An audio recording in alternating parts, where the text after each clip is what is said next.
ಕೇಳಿ ಹೋಮದ ತಪಸ್ಸಿನಿಂದ ನನ್ನನ್ನು ಈ ರೀತಿ ಧ್ಯಾನಿಸಲು ಕಾರಣ ವೇದಗಳು ನನ್ನನ್ನು ಕರುಣಾಮಯಳೆಂದು ಹೊಗಳುತ್ತಿರುವುದಾದರೂ ಕಠಿಣ ಚಿತ್ತನಾದ ನನಗೆ ನಿಮ್ಮ ಆಸನವನ್ನು ತಿಳಿಯಲಿಲ್ಲ.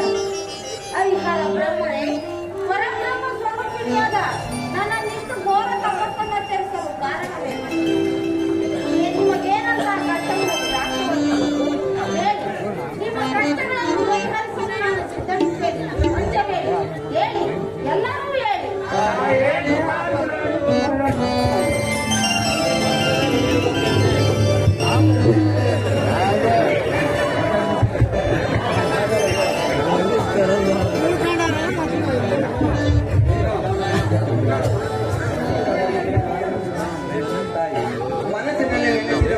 ಮನ್ನಿಸಿದ ಆದಿಶಕ್ತಿ ಜಗತ್ ನಿವಾರಕನೇ ರಕ್ತಾಭಿರಸುರನೆಂಬ ರಾಕ್ಷಸನ ಬುದ್ಧಿಶೆಯಲ್ಲಿ ಸಿಕ್ಕಿದ್ದ ಇಂದ್ರ ಬ್ರಹ್ಮ ಪರಮೇಶ್ವರ ಹುದ್ದೆಯನ್ನು ನೋಡದೆ ಆ ರುದ್ರಾಸನಗರಿಯಲ್ಲಿ ಈ ಅಸುರ ಸಂಯೋಗವನ್ನು ಕರೆದುಕೊಂಡು ಈ ರಜತಾದ್ರಿಗೆ ಬಂದು ಧ್ಯಾನ ತತ್ಪರರಾದರು.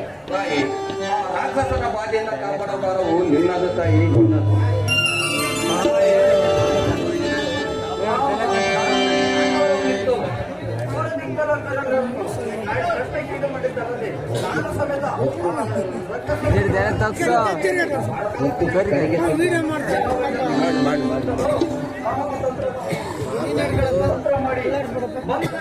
ಬಿಡುಗಡೆ ಮಾಡಿ ನಿನ್ನನಿಗೆ ಕರೆತಂದಿರುವುದು ನಮ್ಮ ಎಲ್ಲರನ್ನು ಪರಿಹರಿಸುತ್ತಾರೆ.